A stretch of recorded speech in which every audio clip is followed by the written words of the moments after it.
This is the 20th season of Bass Talk Live.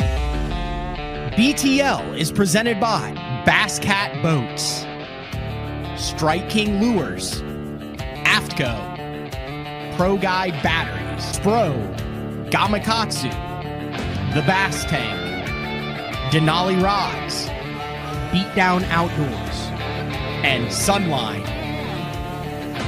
BTL coming at you. Good morning and welcome to another exciting edition of BTL Bass Talk Live, where we are going to talk about fishing wrapping up post-Classic week with a BTL regular. I do want to remind everybody tonight, 6:30 p.m. special edition day 4 with the man Frank Scalish. Frank has made it back from the Classic Expo in one piece, which I gave him about a 50-50 chance to do that, but he has made it home, and we are going to go live for a special edition Wednesday evening edition of BTL with all things Frank Scalish. And, you know, I was walking around the Classic Expo last week and our guest today stopped me and he said, what are you wearing? He said, that is the sharpest apparel that I have seen at the Classic Expo. And I said, why? I said, that's the new BTL merch that just dropped on basszone.com under the shop BTL tab. And he said, that looks like some really high quality cotton. And I said, it is. I said, we actually spent a little bit more to get it. And he said, what all do you have in the line? And I said, there's hoodies, there's t-shirts, there's hats. And that person who asked me about it would be none other than Matt Stefan. Matt, thanks for jumping on BTL today. Yeah, thanks for having me on today, Matt. That is basically how the conversation went. But I think I added at the end how good you make everything look. It doesn't have to be high quality for you to make it look stylish. It is. And then you said that you were going to order some. And I said, but you better hurry because the store's only open for 14 days. Yeah, you may not even have known this, but I was wearing my BTL St. Jude shirt on day 3 of the Classic. It was just under my jersey. Really? That's cool. No, I know that you did that. There'll be more information about the t-shirt that's coming. That should drop. That should drop next week. We're not going to have this. We're going to basically do 2 different drops for that. But yeah, so there's the hard sell product drop merch, but I'm proud of it. I worked on it for a long time with the people at ATS Printing. And then they were like, well, how many do you want to order? And I was like, can we do that thing last time where we like opened up the store for a select amount of time? And then, so limited drop. All of Frank's stuff is in there too. All of the hand drawn bass. Here, one second. Let me see if I can pull it up. So what you're saying, we should buy it now, and then like in a year, it'll be a collectible and we can sell it for double on eBay. That's what you're saying. That's a possibility. Here it is right there. There it is. The BTL merch store, shop BTL under the shop BTL tab on basszone.com. But seriously though, look at Frank's shirt. Like if you click on it, so that's the back. So he drew that shirt and then it has the signature on it. And then the front has BTL. I'm sure we'll talk about it tonight since Frank gets most of those proceeds. He's like, can we talk about the merch? And I was like, absolutely.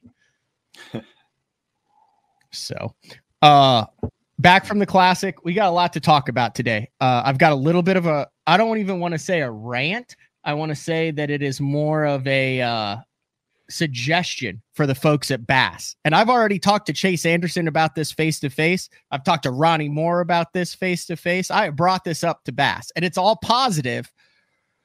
And we're going to dive into the Bassmaster Celebrity Pro-Am. Technically, it was the Bassmaster Classic Progressive Celebrity Pro-Am Tournament presented by Bass Pro Shops. When was it? It was the day before the Classic. So we're going to dive into that, and I need your thoughts and opinions on that too. We're also going to talk about the Touring Anglers Association tournament that is going on at Lake Lanier next weekend, like I believe the weekend or the week after Easter. No live scope, no 360. I did get an email about that they didn't have the numbers that they were hoping. It was a $300,000 payout, 200 anglers, and it looks like they'll be up around 60 boats, but they're going off. That's going to go off on Lake Lanier, and we'll talk a little bit about that. Also want to get your experience as a vendor with core tackle at the Bassmaster Classic. And did I hear that correctly, Matt, that this was your first Bassmaster Classic that you've ever attended? Yeah. In hindsight, I'm kind of embarrassed to say that. Like, I always had the stance of I didn't want to go to the Classic until I got to fish in the Classic. And then we started core tackle, and everyone was like, if you're going to do any show, you got to do the Classic. Like, that's the show to do. So we decided to get a booth there. And in hindsight, I'm embarrassed to say that that was my first Classic because of the, like, how important it is for our industry. Like, I never truly recognized that. I always thought it was kind of another show, another event. I don't know how many Forest Wood Cups I've fished and championships I've fished, but I haven't seen anything compare. I mean, there is nothing that comes close to that event as a whole. So, I think in the future, I've already told my wife and boys that we're probably going next year in Dallas, and whether that means we have a booth, I don't know about that. Like, I've got mixed opinions from a vendor standpoint, but from a fan of the sport and from a career standpoint, like, I think it's very important for me to be doing that stuff.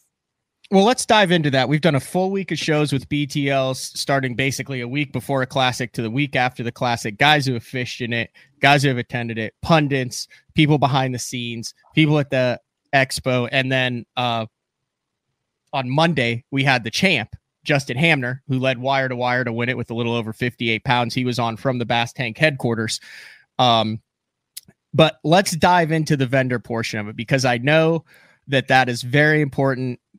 There's a lot of people who go to the Bassmaster Classic Expo and don't even go to the weigh-in, but are you comfortable talking about what it takes to go from, hey, I'm Matt Stefan, I'm up in Wisconsin, I'm one of the owners of Core Tackle, let's get a booth, let's sell product there, let's get everything, let's get everyone down there. Are you comfortable kind of talking about what that process entails? Because I think we just show up and voila, everyone's there and everyone's happy, and you can buy the new swim jigs and the tush hooks and all of that stuff. But I'm curious, because I don't know what goes into getting to the Classic to when the doors opened on noon on Friday. Yeah, man, it is not an easy process. It is, there's a lot of behind the scenes paperwork. There's a lot of planning. It's not something you just start doing like the first couple of days or the week ahead of time. But we've been working on this probably for 6 months. Being that we are a new company, this was the first show we've done. There were some things that we as a company had to do that probably a lot of other vendors didn't have to do. So for us, I mean, we had to do everything from design a booth, which entails backdrops, tablecloths, figuring out how you're going to display products. So there's a lot that goes into that. But then it was just in terms of getting the booth, you're also talking about having to make sure you've got all of your correct sales tax things set up, all the different paperwork. And, again, I haven't done a lot of shows recently from a vendor standpoint. I did used to do a bunch of vendor shows that I help people with, 10, 15, 20 years ago, smaller local stuff. And from that standpoint, I don't recall ever seeing the type of paperwork and like insurance requirements that the Bassmaster Classic required. So from that standpoint, it's probably a good thing we had it all, but it was just more hurdles that we had to go through, even to the point right now where I'm not battling, but one of the things that this show specifically required was to have certain sales tax forms filled out that are separate from the sales tax you would just like the quarterly or monthly payments that we do through our sales tax programs for like online sales. In this case, I'm actually in the process right now of doing some tax paperwork as a special event that's just going to create more headaches, because now I gotta pull out just the sales from this event, file that stuff separately, and then when I go to file my state sales tax with Oklahoma, which we do, I don't know off the top of my head if they're a monthly or quarterly because every state is different, but I'm going to have to re-pull that out and then file separately to take that stuff out to keep from double paying. It's just, it's more of a hassle. So, and that's all vendor side. Like that's not necessary. Like everyone's got to deal with that. But I do think that that was specific more to Oklahoma. So based on the location that Bass chose. but so that's the paperwork side of things. In terms of getting everything ready, I mean, we had to make special product orders to make sure we had a bunch of product on hand. So, we have a pretty good, I say pretty good. We try to do our best in terms of inventory ordering to make sure we've got so much moving out for future months to make sure we don't go short. And when you throw an event like the Classic in, you need to make special purchases based on that. So we were product heavy based on a lot of the other vendors I've talked to who have had booths in the past, or people that have gone, they basically were describing, the traffic flow as being elbows to blank walls. And, from that standpoint, we were told to bring every piece of product we could bring because we would sell it. And that did not happen. I mean, I feel like we had an okay show. We basically broke even, which in hindsight, I think wasn't too bad. We were in the area we were at, we were one of the much more consistent flow booths. Like I was actually surprised at how good we were selling based on the number of people coming through. I kind of felt like it was 1 out of 4 people that walked by our booth bought something from us, oh wow, that's incredible. Which I felt really good about. Like we had other vendors coming up to us saying, hey, we love having you here because we're creating a traffic jam and things that are good from a vendor standpoint. So I'm not disappointed with how we sold. I am disappointed with the traffic flow as a whole. Now, the show was busy for certain periods of time. There was a window, your lunch hour window, where I felt like the show was busy. It wasn't so busy you ever had to wait for traffic to move, but I mean, there were a lot of people there. The reality of it is, as soon as the weigh-in starts, which is like, it was 5 o'clock, but at around 4 o'clock, everyone would leave the expo, go to the weigh-in, and at that point, it get pretty slow. The other thing is the first hour of the show was pretty slow too. So you'd have, you had your main entrances, and then the way the layout of this expo was, there were like 6 or 7 different rooms, and some of the rooms, if you were a smaller vendor like myself, I feel like we were more in some of the wing rooms. So it would take a while for a lot of the traffic to even get to you. So from that standpoint, we had big lulls in the beginning, big lulls at the end. So our selling period was really like a 3-hour window in the middle part of the day. So based on that, I mean, I'm pretty happy with how it went. The reality of it is the booth is several $1,000s. We had several people there to help us. So we paid them. We paid, room and board, lodging, food. By the end of the week, it probably cost us close to $10,000 to have the booth. So from that standpoint, you're talking about selling a lot of jigs to just recoup that. Cause every jig you sell isn't necessarily profit, right? You got to take your cost of goods sold out there too. So from that standpoint, in hindsight, I wouldn't do the Classic again with the idea that we're going to go to make a boatload of money. I would do it again to build product recognition, to build the brand recognition, to meet new customers. We met a lot of the buyers that we've been working with. We've met a bunch of other retailers. So from that standpoint, everyone in the industry is at the Bassmaster Classic. So from a connection standpoint, I'm sure it was very good for us to be at. I don't know, I think I could probably accomplish a lot of that without even having the booth, but from a vendor standpoint, a little bit different. A couple of things I really didn't like, the day we got there, and I'm just kind of rambling, Matt, cut me off at any point if you want. But that's kind of what the show's based on. So we got there Thursday to set up, and you're in downtown Tulsa, so there's not really any good parking. So I pull into the parking garage that's connected, and it was $10 to park. And I was like, well, that's not great, but we're in, it's city life. We're going to pay for it. So we set up, do everything. The next day we come back, and the same parking garage was now $30 to park in. So all weekend long, they ramped up parking on us, and that, having multiple people come in, we carpooled, but we're still paying, for a couple of cars a day to be parked there. I mean, that's a couple $100 in just parking. And then, the same thing kind of happened with Wi-Fi. The Wi-Fi, they charge us $900 to have Wi-Fi for the booth. Good Lord. Yeah. And that's so we can Jeffries would have had an absolute meltdown. Well, here's the kicker, Matt. The Wi-Fi didn't even function for 3/4 of the first day of the show. So, we needed Did you get a discount? Well, I'm talking with them right now, but as far as I know, we're not going to get a discount at this point. But yeah, and that wasn't just us. That was the whole entire show. The entire show. Anybody who want to take credit card payments, if they were using, we go through Shopify, there's one other main player. Neither of them were able to do it. So, I mean, for us, then that meant we sent one of, our people out to buy a Square credit card thing that you could plug into your phone, and that worked. But then we're paying for that, and there's more fees associated with that. So there were some things I did not like. The floor layout was another one that I think, and I don't know that, Bassmaster can do anything about that, but, there were a lot of little rooms. There were a lot of people that were like, oh, I didn't know there was an upstairs. I didn't know there was, another room off of this other wing. So I think there were a lot of people that missed stuff at the show too, based on that.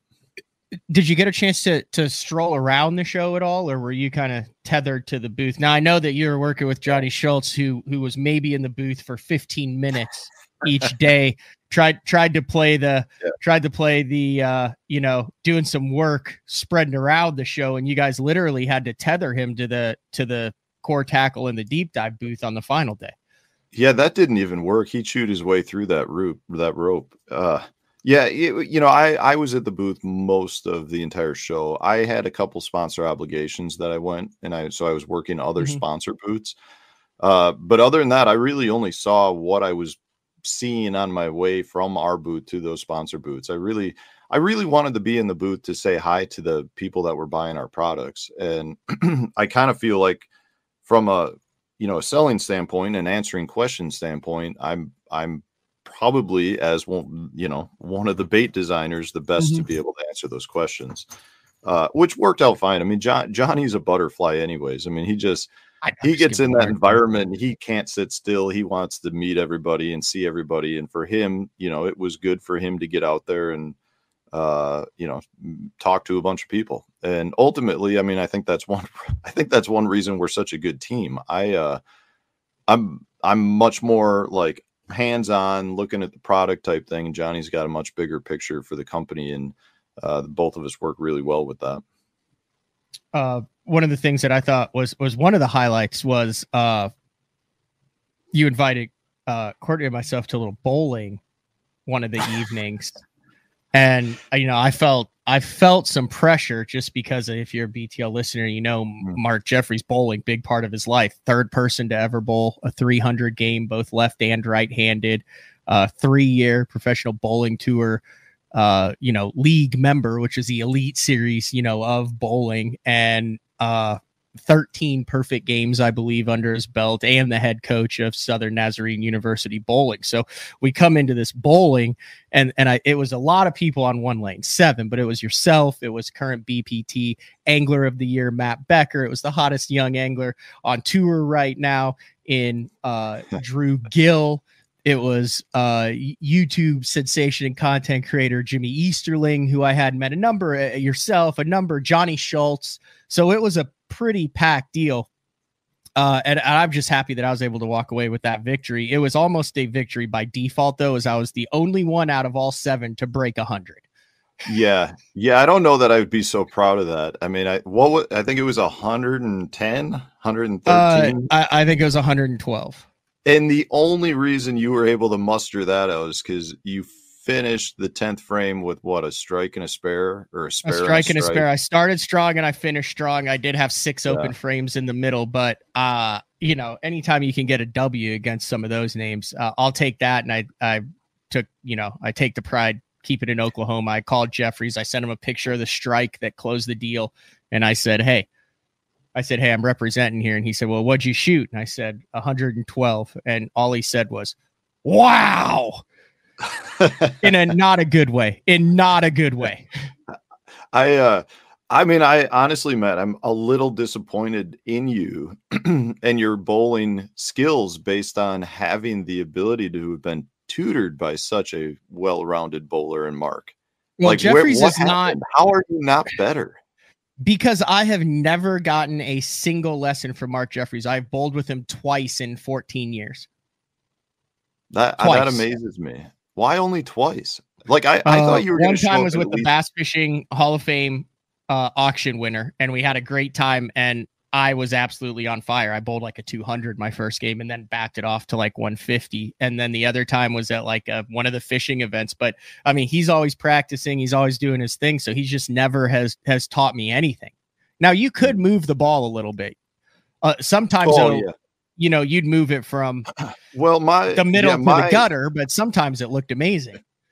I mean, I really feel like bowling is not about knocking the number of pins down. It's about how well you can hook the ball.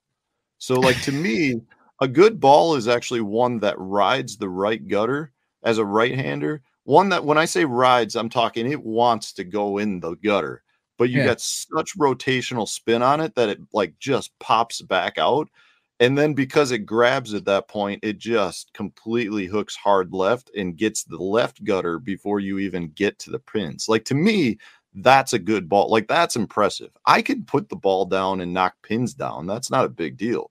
But who else can spin? I didn't see anyone else spin that ball from right to left like I could. Regardless of the results, though, you're going to do it the way you think that it should be done, based on the way it's always been done, and not on what actually garners the best results at the given time. Yeah, I'm not impressed with number of pins knocked down. It's rotational spin. Okay. Speaking of which, let's talk about this no forward-facing sonar tournament that's going on. It's a good lead-in, because I truly believe that's why Drew Gill is so bad at bowling. He couldn't use the live scope on that. Listen, that was the first time I'd met Drew Gill. First of all, I didn't know that in order to be associated with your whole crew, you had to be at least 6'4". Like, that's a minimum. Like, I was by far the shortest person there. I think how tall is Jimmy Easterling? Like 6'2"? Yeah, is he my height? He's 6 foot? He's a 6-footer, I think, for sure. I'm a legit 6 foot, and I was by far the shortest person out of everybody in that group. Like Matt Becker's what, 6'5", 6'4"? I mean, it depends who you talk to, but yeah, he's probably a 6'4". You're 6'5"? I'm 6'4". Drew Gill's 6'4"? Yeah, he's up there. He does not look that big in his videos, but then that's because he's always hunched over. When you watch him on TV, he's always hunched over. But yeah, when you get him in person, you're like, yeah, man, you're pretty tall. Johnny's 6'2"? Nah, I mean, Johnny, I'll give Johnny with the hair, with the new haircut. He's 6'2". Oh yeah, with the hair, he might be 6'6". He was really gelling it up for the show. He was on fire. Yeah, no, it was quite an impressive array of tall individuals there. But anyway, Dude, let's move on. That was a fun night. I have no complaints about that event. It is. It just, as far as like a marketing and a network and things, though, like you said at the beginning, I mean, there's a lot that goes on at the Bassmaster Classic that then is followed up on at ICAST, or because it's kind of, you have that time in between that and ICAST. ICAST is a lot of meetings, a lot of vendor meetings. There's just a little bit different vibe at the Classic as far as kind of the hanging out, the excitement around it with the Expo. Basically all the same people that are at the Classic at the Expo, except maybe even more at the Classic. Yeah, it's a great event. Anybody that has not gone to it, don't do what I did. Don't wait for too long, because it's a celebration of the sport. That's really how I felt about it. Like, I mean, I can tell you, working my booth, it was unbelievable to me how many familiar faces came by my booth. Everything from neighbors down the road, 14 hours away, to co-anglers I fished with at the US Open in, Nevada. Like, everybody is there, and they're there because we love the sport of bass fishing. So like the mood was extremely positive. Like, it was a great event. Like I said, I'll be going back. I'm disappointed that I didn't take the kids to this one. I didn't want to go to my first Classic. And it was also a work trip. Yeah, exactly. I didn't know how I would be able to keep them contained in the booth. In hindsight, I think Hank would have sold a pile of jigs for us had he been there, but it would have been hard to keep them. Like, they would have been at every autograph signing. They would have been like everywhere. So it would have been hard to keep them there. But I mean, I know a lot of people think, because I fished the BPT that I'd want to knock the Classic, and it was an amazing event. Like, that's all I can say. And I didn't even get to do and see most of it. I can't even imagine as an angler what that would feel like to fish that. Oh, we're going to take our first break of the show. When we come back with Matt Stefan, we're going to talk about the Touring Anglers Association No FFS tournament that is taking place this week at Lake Lanier. And then we're also going to talk about the Bassmaster Celebrity Pro-Am that took place before the Classic. And I'm going to is the word opine? I'm going to opine. Is that a shorter way to say give my opinion on? I mean, like, have you ever heard that? Like, I'm going to opine on the event and then get your feedback. Yeah, I've never used that verbiage, but I mean, the way you described it makes it sound like, okay, it sounds more like a lumberjack term. Like, I'm going to opine that tree. I'm going to cut the top off of it or something. Sounds a little dirty too, but right, watch me go opine this tree. All right, it's BTL on a Wednesday with Matt Stefan. We'll be back right after this. The new Puma STS has been redesigned from the ground up. With the angler, design, function, and performance in mind, nothing on this new offering was compromised, and the only thing carried over from the previous version is the name. Based on the Soft Touch series hull that started with the flagship Jaguar, this new model is nimble and performs incredibly well at all speeds with either a 250 or 300 horsepower engine. Featuring a new 96-inch wide-body footprint, this hull measures out at 20 foot 7 inches in length. Industry-leading design coupled with tournament-winning performance. The Puma STS from Basscat. Feel the rush.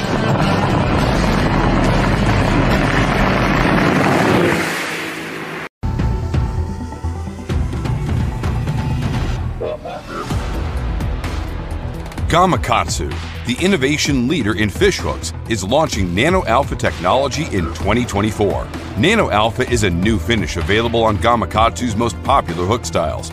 It delivers 2 times slicker performance, 4 times better corrosion resistance. Nano Alpha technology makes the world's greatest fish hooks even better in 2024 to help anglers catch more fish. Born in Japan, using technology, innovation, and precision, Sunline produces the widest selection of fishing lines at the most technologically advanced line factory in the world. Manufactured at the strictest tolerances to produce victories at the highest levels of tournament bass fishing. From household names like Christie, Swindle, and Cruz, to young guns like Cook, Logan, New, and Welcher, they all trust Sunline to take them to the top of the leaderboard. Choose the line that will give you the strength to guarantee your confidence. Sunline.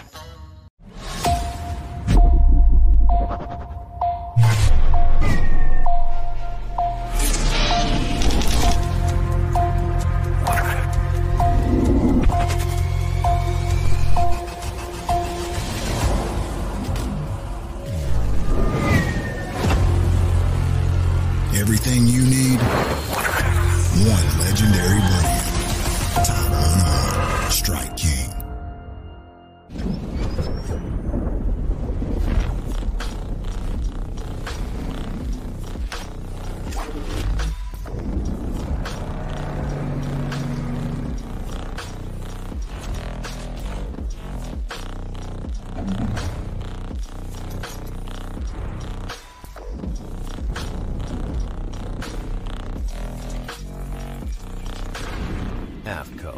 Any fish, any water.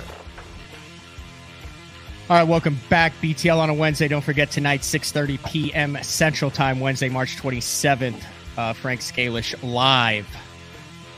And then if you listen on Thursday, you can also just listen to the replay on Thursday. And then Guide Day returns on Friday with a special edition.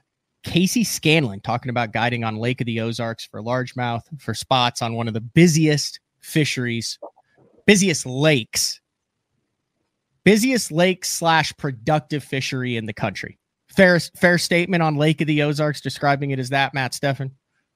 Yeah, it's got everything. That's a crazy fishery. Boat traffic wise, fishery, it's a great fishery, but you got to put up with the boats on a nice weekend day, that's for sure.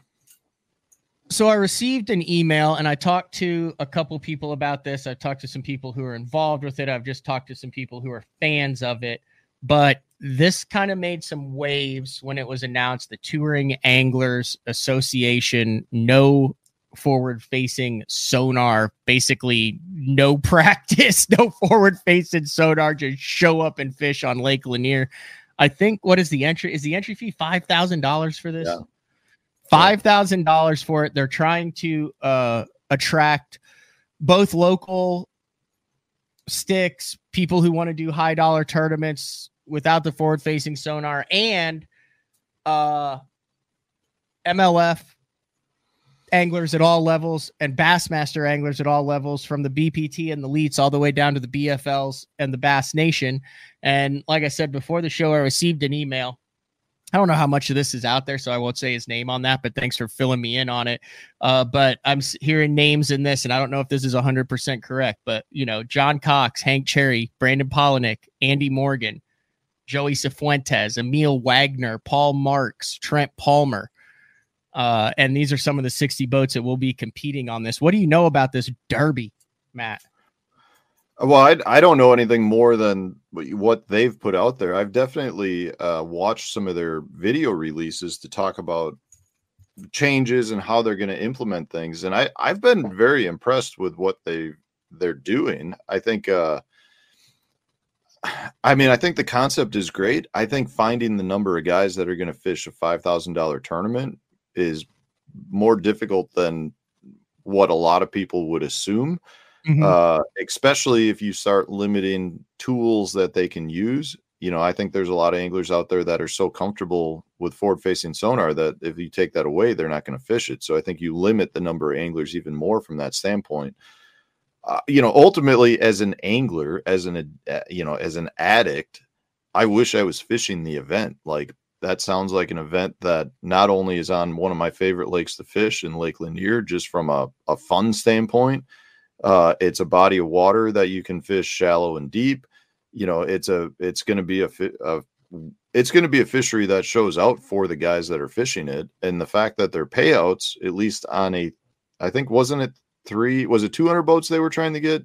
Is that what the original number was? Yeah, it was it's a 100% payout, but then underneath it says minus a few expenses, whatever that means. But yeah, but regardless, when you look at the payouts, the payouts. So based on 50 boats, which is kind of what it basically sounds like it's going to be based on this email that I received, between 40 and 60 boats. So first place is 80,000, 12th place is 10,000. So 12 out of 50 boats gets 10 grand.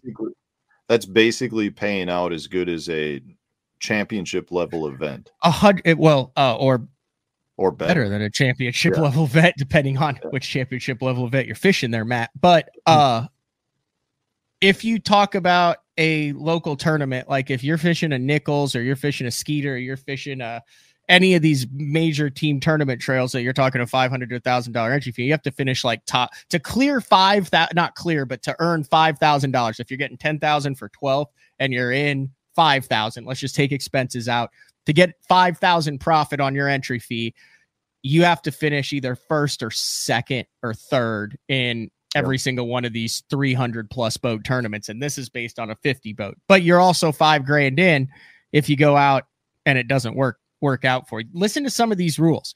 I've never heard anything like this. This is wild, Matt. So, and like I said, I do not know a ton about this. I just got the email. I'm on the website. I'm kind of learning it. I have no affiliation with them, no association with them. I just think it's interesting that this is happening, and they're not only just testing it, they're going big right off the hopper. So the no information rule period, 15 days off limits to all contestants to police the no information rule and to try to stop the buying of information. All anglers' GPS units will be restricted to only waypoints created during the ride around and tournament days. This will be strictly enforced and reviewed by tournament staff. So let's say they had it on Grand, and I've got all my waypoints from Grand, even without forward-facing sonar. I would have to wipe my unit on Grand and start my practice drive-through, because there is no practice. Basically, you get a drive-through and tournaments completely off. Like I'd have 0 waypoints on the unit when I started that practice. Mm-hmm. So like if you're on a linear, okay if you're on a Hartwell, if you're on anything, like you start that, obviously, you know, in your head, like some stuff, but it's not like you can run 500 cane piles on the first cast or 80 brush piles. Like you're having to go back and refine and do all that stuff on the fly.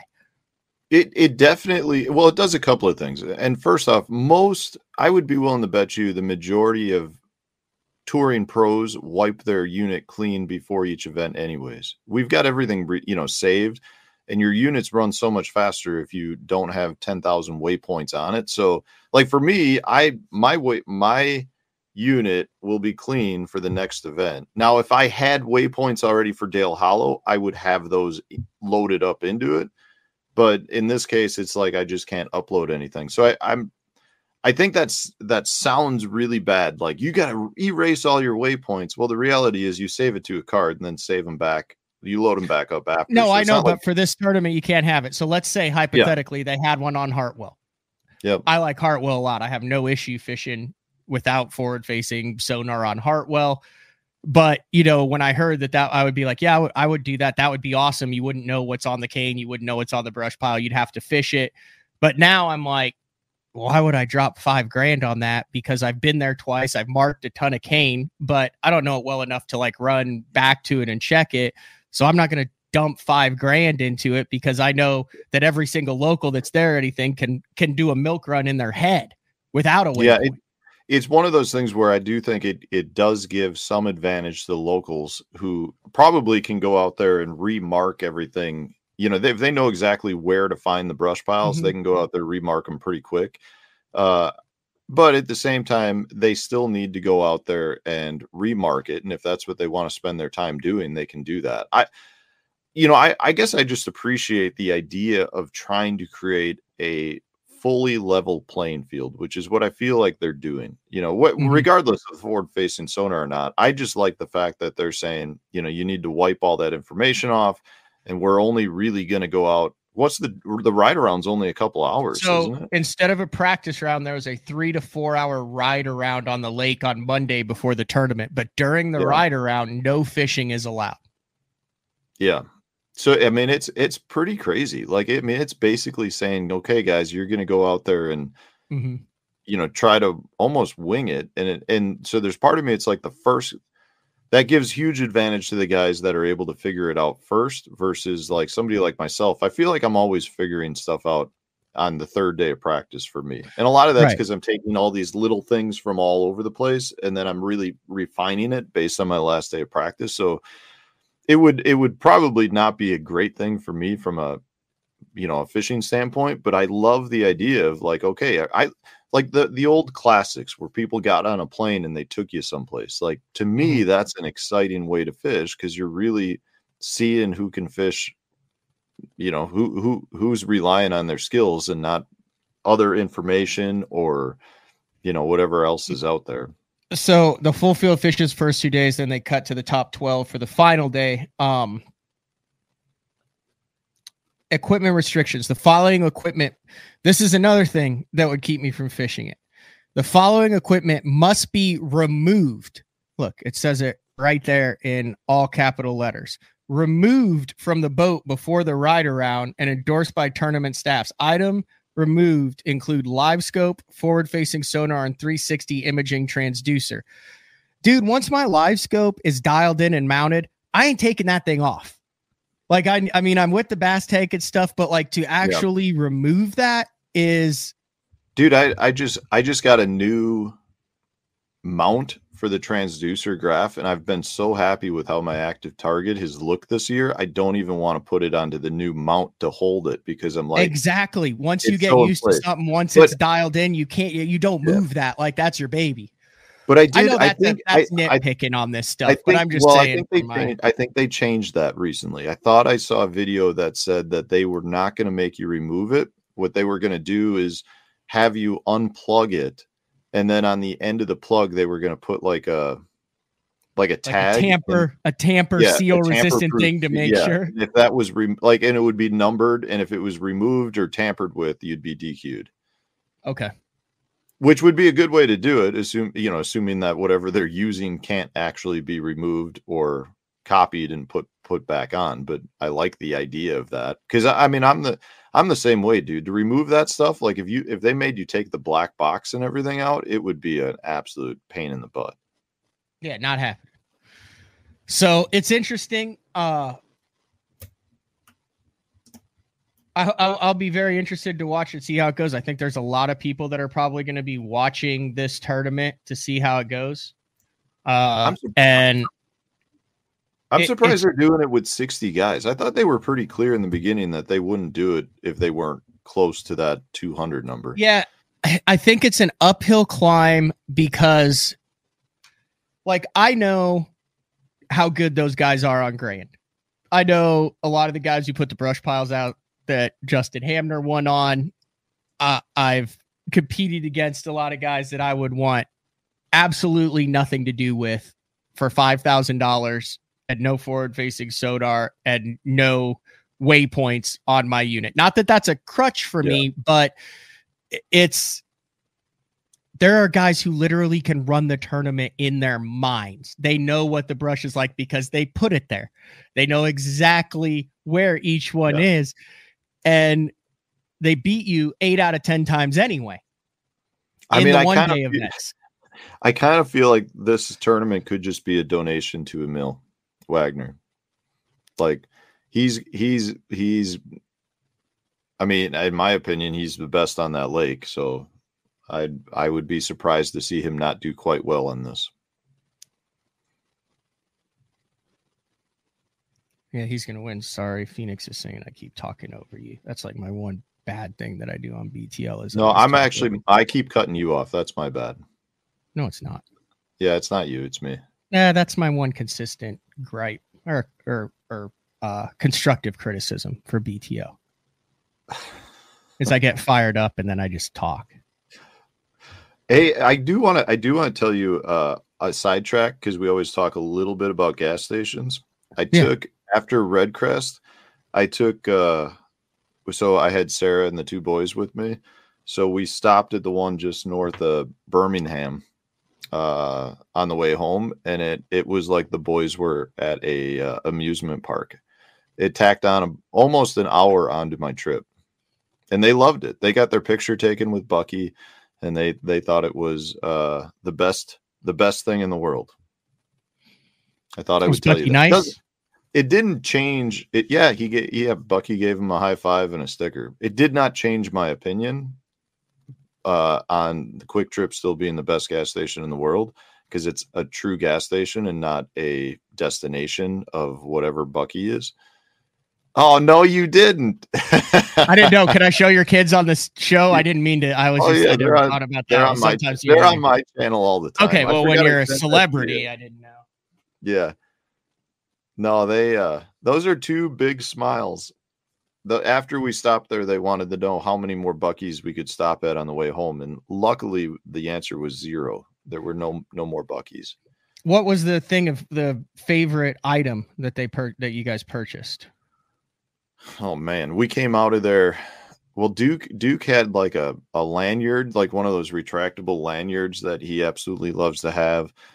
He got a Bucky, I guess, stuffed animal, a little one. Hank picked a blanket because for the car ride home, he said he was going to be cold and needed a blanket. And that blanket actually got me again at the Classic, because, that was only 3 days before I had to leave for the Classic. I got to the Classic and grabbed my core tackle hat to put it on to wear at the booth. And it was full of black Bucky's blanket fuzzies. So it took me 15 minutes to clean off the fuzzies. So definitely not super impressed with the quality of the blanket, I guess, but it actually came in pretty handy. It was big enough the kids shared it on the way home and took naps, which anytime you're driving, I'm all for that. Did you got the nuggets though, the beaver nuggets? No, we didn't get beaver nuggets. No, we didn't get those. Is that what you're supposed to get? Well, that's the signature item, just like the ribeye steak is the Quick Trip signature item.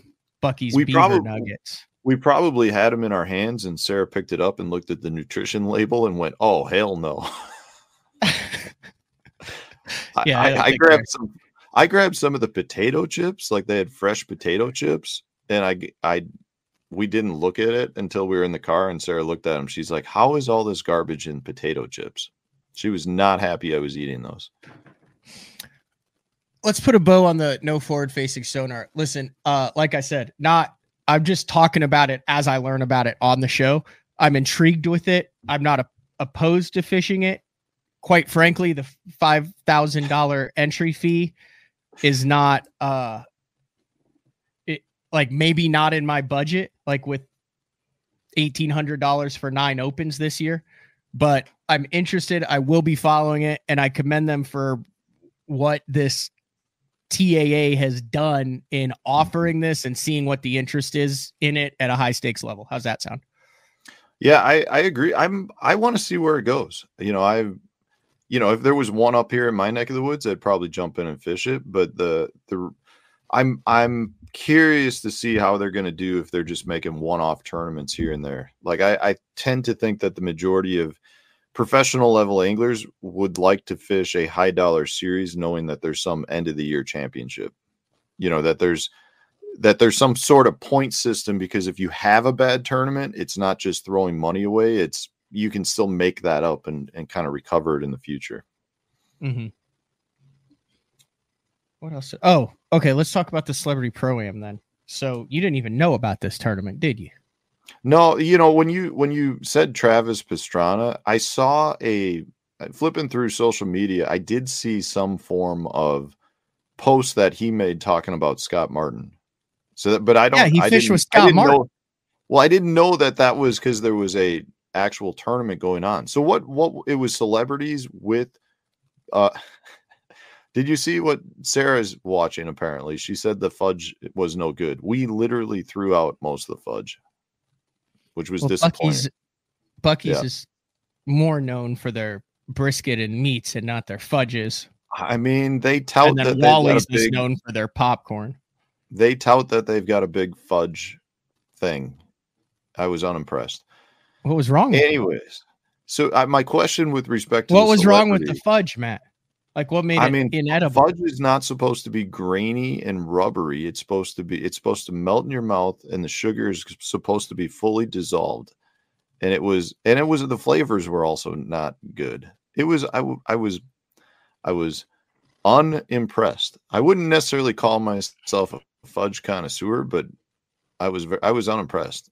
Nobody in the car really liked it. We're gonna do one together. We actually were gonna do like a recap of like the Forcewood Red Crest and kind of classic type breakdown. That was one thing that was very clear to me, Matt, at the classic, was how many people would rather watch my wife on the channel versus me. And the two boys. She asked the tough questions. She makes me squirm a little bit. That's right. So this was an event that took place the day before the Classic. It was, like I said, the 2024 Bassmaster Classic Progressive Celebrity Pro-Am Tournament presented by Bass Pro Shops. And they fished on Skytook. And the way that it basically worked, just as a quick rundown, is it was a length tournament. The celebrity had to catch the first fish before the pro could fish, and then they each were able to catch 2 fish and put them on the board.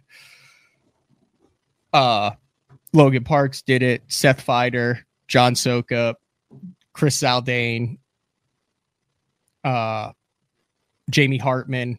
That's 5 of them that I can remember off the top of my head. It was Elite Series Anglers. Yes, it was Elite Series Anglers. Okay. It was a 4-hour tournament on there. But here's the celebrities that were involved. Randy Moss, Ross Chastain, NASCAR Cup Series driver, Travis Pastrana from Nitro Circus. I mean, that dude's a legend. Brian Robinson, we've had him on the show before. He's heavily into the industry from the Vikings.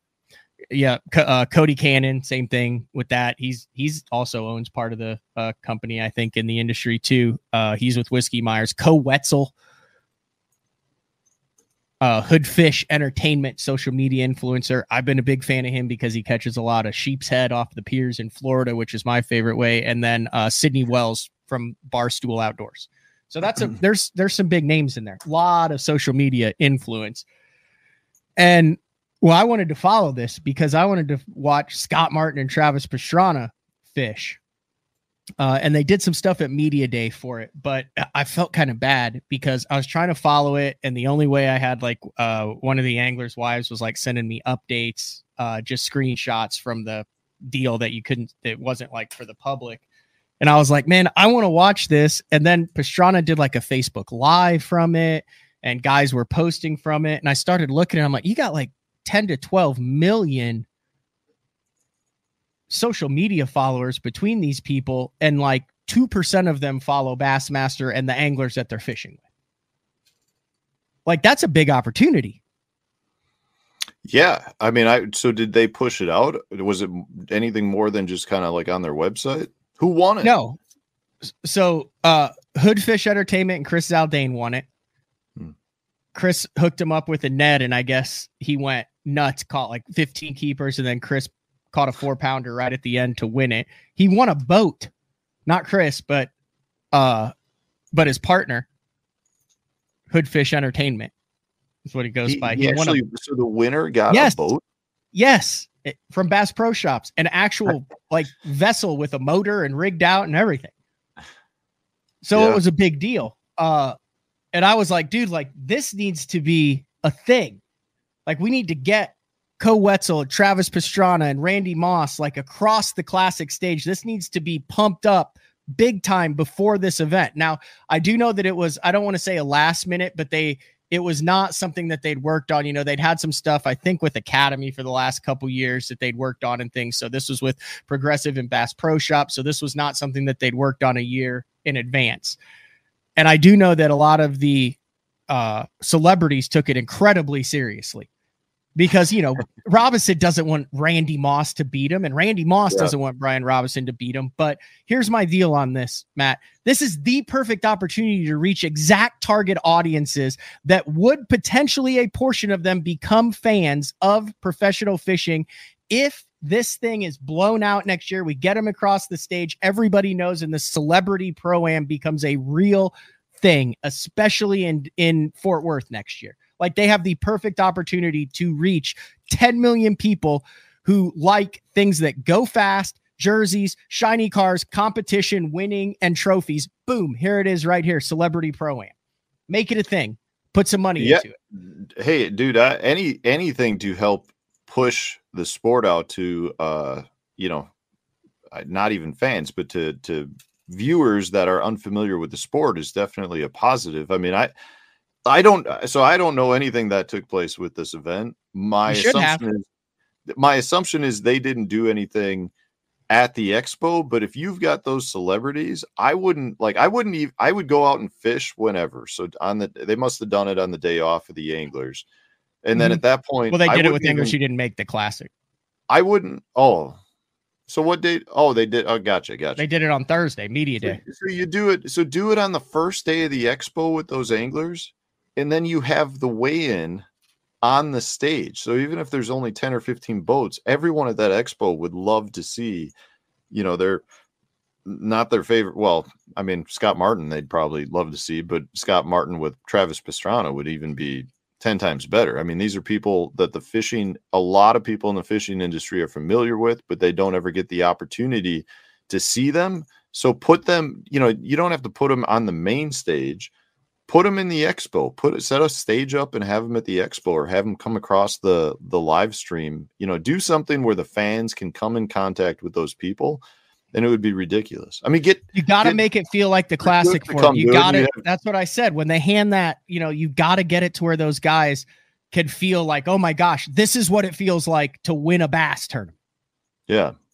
Yeah. And think of that. Think of getting some of those celebrities that have those big followings, get them all of a sudden they're fishing once or twice a year and just throwing a post up like The Rock does. I mean, The Rock puts a post every once in a while, and there's more excitement around him because he caught one in a pond in his backyard than there is anytime one of us wins a tournament. So, I mean, that's the type of thing that could bring eyeballs into it. You bring the celebrities, into our world, and you'll get cameras on them. And, you know, if when they had these people there, they should have put them up in the expo stage. They could have had local news out there just to say, hey, so-and-so is here. And it does, again, I'm talking about something I know nothing about, but it sounds like it was a missed opportunity, and that this needs to be live. It needs to be live. We need to be able to log on that day before the classic starts, just like we're going to watch it on Friday, Saturday, and Sunday, and get a camera in each one of these boats. And you know, FS1 is and FS2 very receptive to talent, to that. That needs to be a live event, even if it's just an hour special. There needs to be, or even if it's just a packaged hour special on the Celebrity Pro-Am that then runs on FS1, but there needs to be cameras in the boat with all those people. There needs to show the interaction, the excitement of, oh my gosh, I got one. That's how you're going to get more people involved. And I'm not talking about this whole grow the sport thing. I'm talking about from Bassmaster, for people to follow Bassmaster and more people to follow the anglers. This is a perfect opportunity. Yeah, I don't agree. And it's another thing at the expo. If you have them fish for 2 hours or 3 hours live, bring everything back to the expo and put the celebrities up there with the pro on the stage, weighing the fish, and they both get to talk a little bit. And that's just more reason to get viewers at the expo. Like, the more people you get at the expo, the better it is for everybody. I talked with Seth Feider about this. I talked with Chris Zaldane about it. Talked with Jamie Harbert about it. Talked with Brian Robinson about it. They all agree. Great event. Incredibly cool. Yeah. Awesome time with their celebrity partners.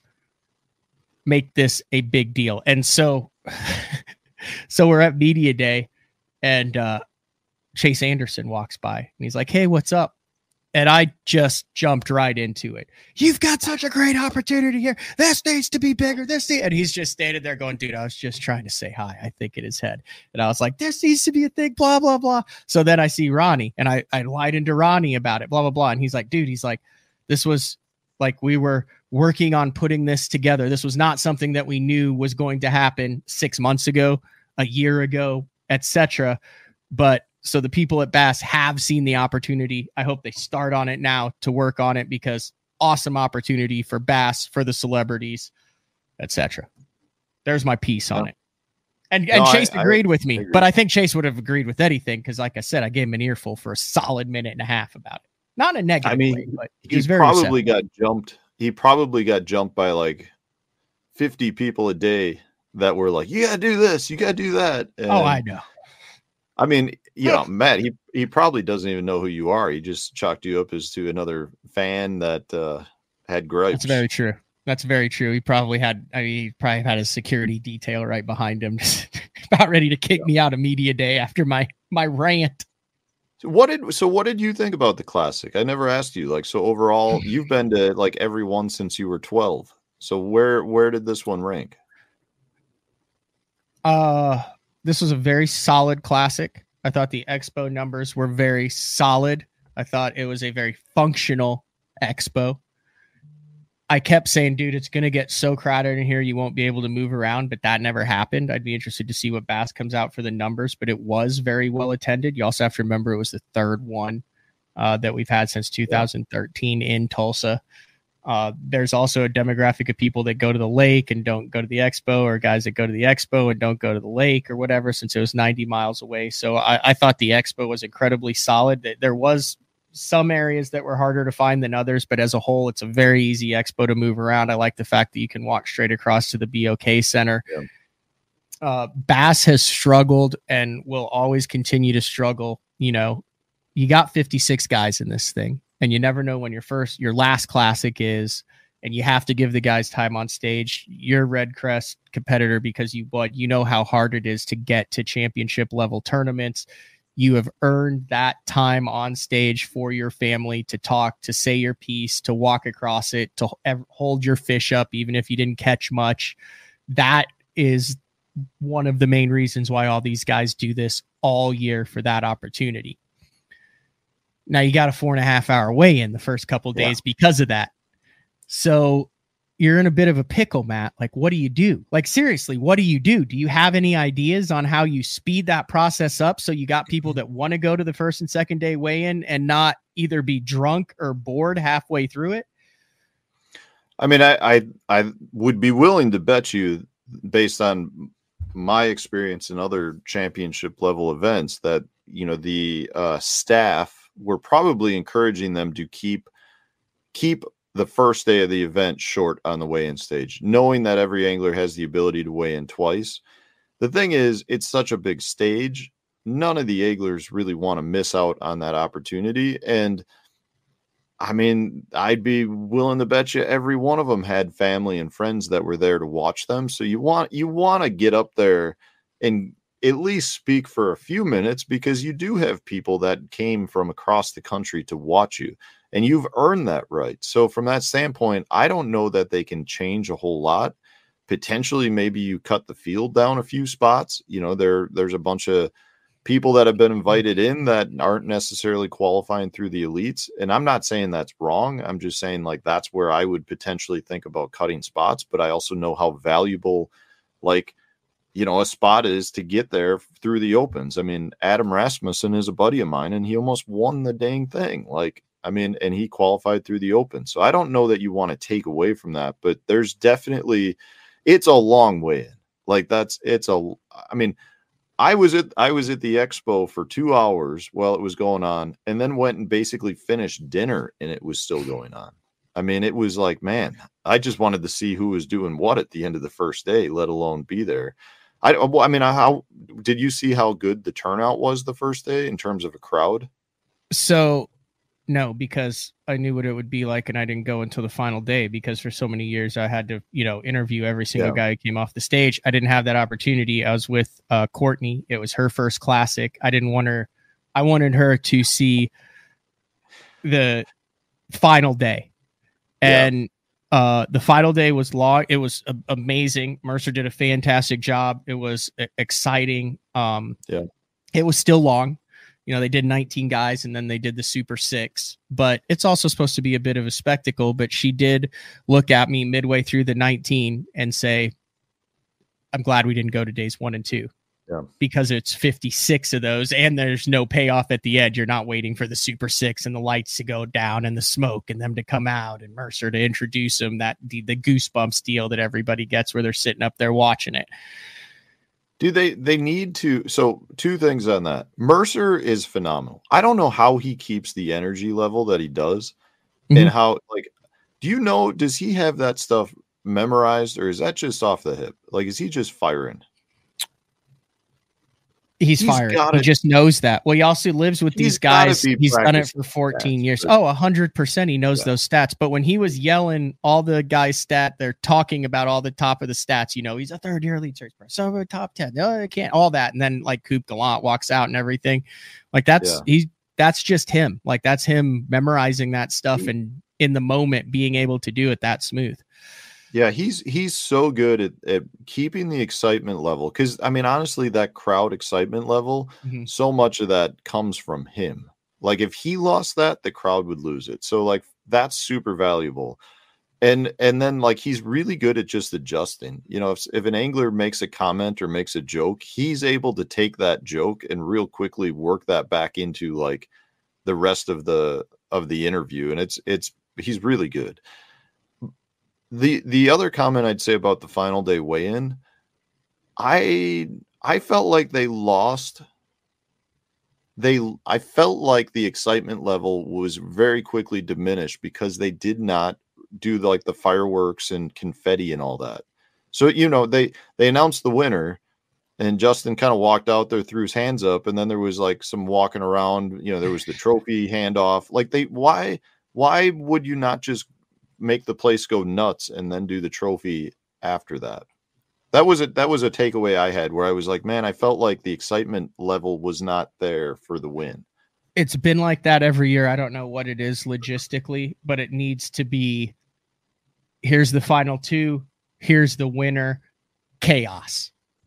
Yeah, it needs to be like the confetti, and, you know, I don't know if they have fireworks anymore. They didn't have them at this, but like there needs to be some stuff going off as soon as they say who the winner is. Yeah. Now, I don't know if there's something where they're like double checking to make sure that everything is right. And then maybe in the ear, they're like, all right, it's a done deal. Everything's good to go. Yeah. Because I don't know what that's like logistically, because you also have to then have Gussie there to come out. Like, there's a lot of stuff that needs to happen. Bang, bang, bang. But I agree. Once it is Justin Hamner, I think obviously they've done a good job of talking to him to where it just worked out this time where you're able to talk to Rasmussen, but like no lull and just thrust him right into the chaos. Yeah. I would personally like to see immediately, as soon as he wins, he lifts the classic trophy and they do the lap, because every year, and I sit in the top of the dang arena every single year on the final stage or the final day, when they do the iconic lap, everyone's already filing out of the thing. And I get it. It doesn't change your life that Justin Hamner won the classic. You go, oh, cool. And you go on with your life. The people who are the diehard fans stay and watch it. The people who are friends stay and watch it. The family stays and watch it. There's just some people that leave with 2 minutes left in every single game, but get them in that lap where it's still chaos and not the half empty arena for the lap. Yeah, I agree. And again, I'm just watching from a fan perspective there. I don't know what needs to happen behind the scenes. It just seems like they could do the big celebration first, and then like the trophy handoff could be more of an actual presentation, where you like interview Gussie in this case, and then, have the actual handoff, and then have him, whether that's jump in the boat at that point and take a lap, or, I mean, heck, I think you have them take a lap around the entire complex, not just like inside, but take them outside, up and down the street. Yeah. Yeah. Because it was like, in that case, with what you were saying, the Tulsa venue, as much as I'm not a huge fan of the expo layout, the way the city lays out in terms of like, there were hotels, expo, arena, and they shut down the roads to be able to do stuff in the roads. It was like Bass took over a several block area for the entire event, and that just makes it that much easier because people can walk everywhere they need to go. They don't need to worry about cars hitting them because there's food trucks blocking one street off. There's the live set going on in another place, and it was a cool event. I will say, people do not understand how much goes on behind the scenes. We've had Eric Lopez, who works behind the scenes, like with the city and all that. And he's talked about some of the nightmare stuff that we never see in front of the stage. But when you're dealing with the live fish and the weigh-in and the guys driving 90 miles and all of the timing as far as sponsor stuff that you have to have in, and the TNT fireworks and the DJ and the lighting, and I mean all of that stuff, for it to actually run the way it does, we take for granted how good Bass does with it to put the product out that they do. And I'm nitpicking on this stuff. Just in a perfect world, like there's a lot of people that are really good at their jobs to make it go off as smooth as it does, because it's not a set. Like, you don't know what the guys are going to say, how long the guys are going to talk, who's going to have a blowout like Kyle Patrick did on the way back in. Like, there's a bunch of uncontrollable variables in a Bassmaster weigh-in.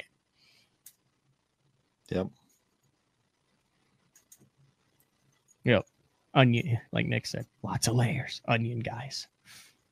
I mean, we're just sitting here throwing out ideas. I mean, I'm sure they're valid ideas, though. I mean, yeah, but in the scheme of things, they're not going to change much with respect to it. They're just little nitpicking things that we experienced. I know you got to bounce here in a couple minutes. Do you have any of the new core tackle stuff sitting right there that you had at the Classic? If you don't, it's no big deal. I should have queued you up on that. Do you have that little thing that screws in to the hook? And then also the swim jig is pretty legit, I feel like. I think I got some laying around. Yes, we are 100% armchair quarterbacking, Jacob. I mean, we had, you want the wacky rig. I don't have You have that thing with the hook with the weight on the hook with the little screw lock? That's our wacky shot. You should have queued me up earlier, dude. I know, it's poor planning on my part. This is Bush League. It really is. What's the name of that? Because we're just calling it the wacky thing. I'm trying to find. All I have are prototype ones laying around. Oh. Hold on. Here's one. Nice. This is an unpainted one. They come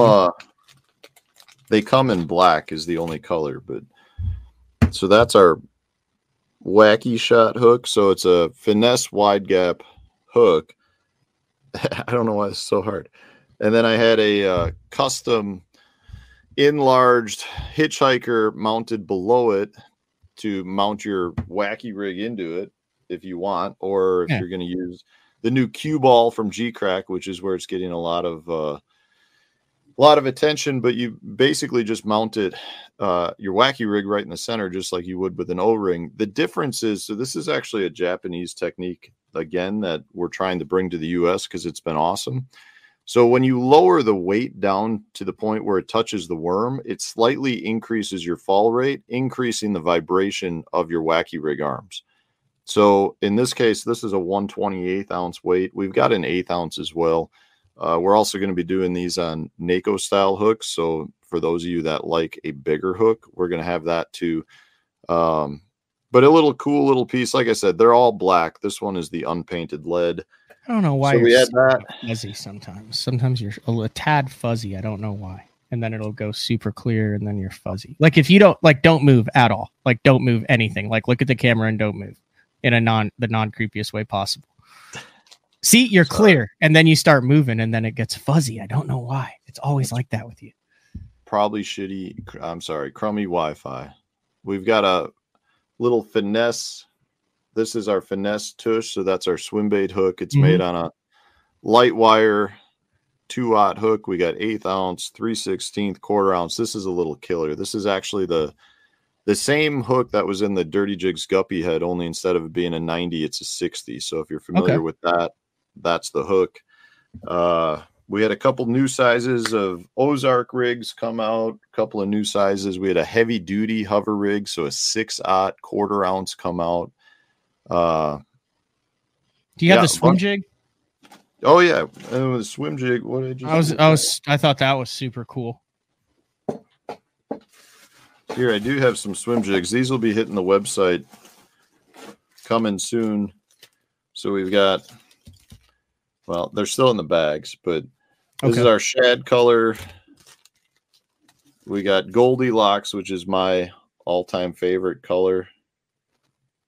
Trying not to move for you, Matt, so it can center up. Yeah, no, it looks great. Bluegill, which is my other favorite color. So these are all colors. We got 5 colors, but they're all colors that I hand tied for the past 20 years. So I had those specifically made to my specifications. Everyone's got just a little bit of Flashaboo mixed in, so that's a little different. Plus we've got a light wire weed guard instead of your standard bristle weed guard, which is something that I really like. See if you can see that. Yep. So it's just a light wire weed guard. We've got it in a 4/aught 3/8 ounce. The other key with this, by the way, too, is it's built off of our tush. Let me get that back. So the weight is down the shank of the hook, which so you got a swim jig. Form as that tush swim bait hook. But in this case, again, what you're doing is you're transferring weight to the back of the bait. So if you put like a boot tail on this, you get way better side-to-side rotation than any other swim jig I've ever seen. Plus your trailer stays locked in place with no problem. And then at the same time, you tend to lose less fish. Well, you get better hookups because now instead of having a bigger head, we've just got a small, tiny little head just to mount the weed guard. And then because the majority of your weight is transferred back to your hook penetration point in the fish, when they go to jump, they lose that leverage of having a bigger swim bait head further away. In this case, all your weight's closer to that penetration point. So you don't lose them when you stick them. But we've got that. And then one of the sizes, we've got a 4/aught 1/4 ounce, a 4/aught 3 1/8 ounce and a 2-aught 1/4 ounce. So it's a tiny little guy. You put like a little 2.8 swim bait on it, and you can really have a small micro little swim jig that does a good job of just giving the fish a different look if you're in an area where you like to throw just your little 2.8s or 3.3s. Those will be on the website in hopefully in the next couple of weeks. The swim jigs, everything else is up, I believe, except for the wacky rig, but those are at Tackle Warehouse right now. Anything else before I let you go? I don't know where you have to go, but I promised you I'd get you out of here by 10. No, I appreciate the sponsor ability to sponsor plug there with Core Tackle.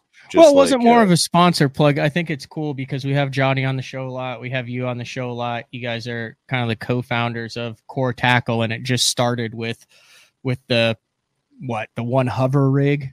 Hover rig, yeah. And yeah. I remember, we got this thing. Oh, we can't talk about it. I think we're going to start selling it. Oh, we're selling it. Oh my gosh, it's selling. And I feel like I'm kind of invested as you guys have grown and expanded and become more and more popular. Now you go in just about any tackle store. I was in Lucky Lure the other day, and boom, literally right on the front right there, they have the Core Tackle with most of your stuff was sold out in there already, but it's really cool to see that and kind of follow it as it has grown and expanded. It's been a wild ride, one that I'm very, very appreciative of all the support that we've had. And I'm looking forward to continuing to make more stuff. How not Johnny has been working out pretty hardcore for the last 6 months, and he has gotten kind of jacked. I was impressed. Like Johnny looked like he could hold his own. He used to be a little pencil, and now he's actually he's been doing the whole CrossFit thing and working out hard. I need to start doing that myself. I've still got my winter weight. When are you back on the water, Matt? We go to Dale Hollow. I leave next Friday or Saturday. Oh, so I think it's that's like the one April, I'm looking forward to. April 9th, I think, is the start of the tournament, maybe. I think that is the one that I'm looking forward to most on the BPT schedule. That Dale Hollow tournament was a great addition to the schedule. It's going to be monster weights. Like that, I've never been there, but everyone keeps telling me it's going to be lots of 100-pound days for us. There are lots of 3 to 4 pound largemouth and smallmouth, and the fact that we're able to catch, weigh, release the smallmouth versus other tournaments that have to deal with a big slot limit is going to open it up even more. I'm looking forward to it. Yeah, so am I. I mean, there's been I think there was a Toyota there last year or the year before, and there's kind of, I think, been some other tournaments, but as far as a major national tournament with TV coverage where you can watch it on such a famed fishery, the BPT stop on Dale Hollow is 1A for me in the 2024 season. Yeah, it's going to be a good one. Well, it's good seeing you at the Classic. Thanks for coming on and breaking down a number of different aspects. I think we're kind of wrapping up we still have Frank Scalish tonight at 6:30, but that should kind of wrap up the 2 weeks of Classic coverage surrounding Grand Lake. I don't think I missed any angles. Maybe I did, maybe not. I don't know, dude. You need a vacation.